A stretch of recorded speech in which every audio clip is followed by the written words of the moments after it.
സാമ്പത്തിക ശാസ്ത്രത്തിൽ 2 അഞ്ചപ്പം കൊണ്ട് 5000 പേർക്ക് ഭക്ഷണം കൊടുക്കുകയും വരവ് ചെലവ് ഉൾപ്പെടുകയും എന്ന നിയമം തെറ്റിക്കുകയും ചെയ്തു. പുരാതനത്തിൽ 2 അഞ്ചപ്പങ്ങൾ കൊണ്ട് 5000 പേർക്ക് ഉണവെടുത്ത് വരവ് കൂടിയും പിടിയെ പോലെയാണ്. In economics, he fed 5,000 people with 2 fish and 5 loaves and passed the law of dimension reduced to 10. ചരിത്രത്തിൽ യേശുവാണ് തുടക്കവും അവസാനവും. പലതരത്തിൽ അവരെ ആളുകൾ. In history, he is the beginning and the end. ചരിത്രത്തിൽ ഏറ്റവും വലിയ മനുഷ്യൻ, വളരെയധികം മികപ്പുള്ള മനുഷ്യൻ, the greatest man in history.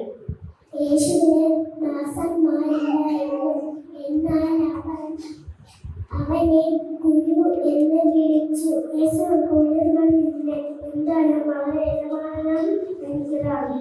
Jesus had no servants, but they called him master. ബിരുദം ഇല്ലായിരുന്നിട്ടും യേശുവിനെ അധ്യാപകൻ എന്ന് വിളിച്ചിരുന്നു. യേശു പദം പറഞ്ഞു, എന്താണ് വളരെ ബോധവൽക്കരിക്കുക. Jesus was called a teacher even though he did not have a degree. യേശുവിന്റെ പക്കൽ മരുന്നില്ല.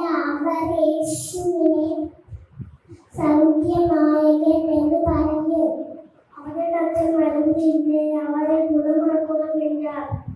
He has no medicine, he said he will heal him. സൗഖ്യനായകൻ. യേശുവിന് രാജാക്കന്മാരില്ലായിരുന്നു, എന്നിട്ട് രാജാക്കന്മാർ അവനെ ഭയപ്പെട്ടു. അവർക്ക് രാജാക്കളില്ലായിരുന്നു, രാജാക്കൾ അവനെ ഭയപ്പെട്ടു. He had no kings, yet kings feared him.